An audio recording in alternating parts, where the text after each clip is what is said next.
MC Ertan, derin duygular. Special for Tuğçe Güler ve Mustafa Uğurlu. İstanbul'dan Erzurum'a sevgi ve saygılarımla. Plaka 25. Ölüyorum yarim, gel gör halimi. Seni çok seven öldü bu kalbim. Bak ne haldeyim, sensiz deliyim. Hayatımı sen yıktın da gittin. Ölüyorum yarim, gel gör halimi. Seni çok seven öldü bu kalbim. Bak ne haldeyim, sensiz deliyim. Hayatımı sen yıktın da gittin.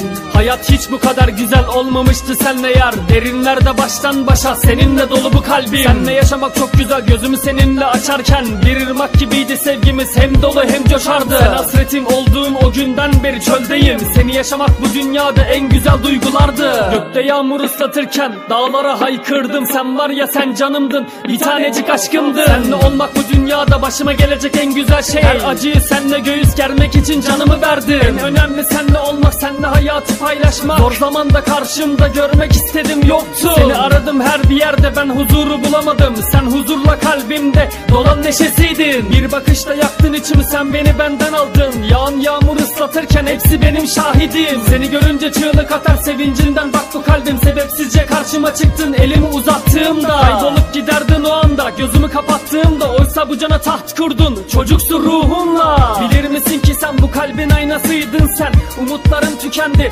hayallerim yıkıldı. Umutsuzca bekleyiş içinde ben de avundum. Vazgeçtim hayalin içinde kendimden. Bıraktım her şeyi sonunda sensiz kalmışken. Söylenecek sözüm kalmadı dilim lal olmuşken. Sustukça üstüme gelen bu hayat yordu beni. Yoruldum her gün aynı dert kederde, bıktım ben. Şimdi tek isteğim var, onunla mutlu ol yeter. Ben yaşarım acılarımla, sen yanımda olmasan da. Ben seni sensiz yaşarım, sensiz olan hayatta. Mutluluklar hep seninle olsun, öldü say beni. Ölüyorum yarim, gel gör halimi.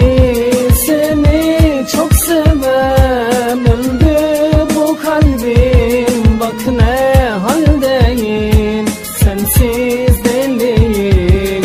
Hayatımı sen yıktın da gittin. Ölüyorum yarim, gel gör halimi.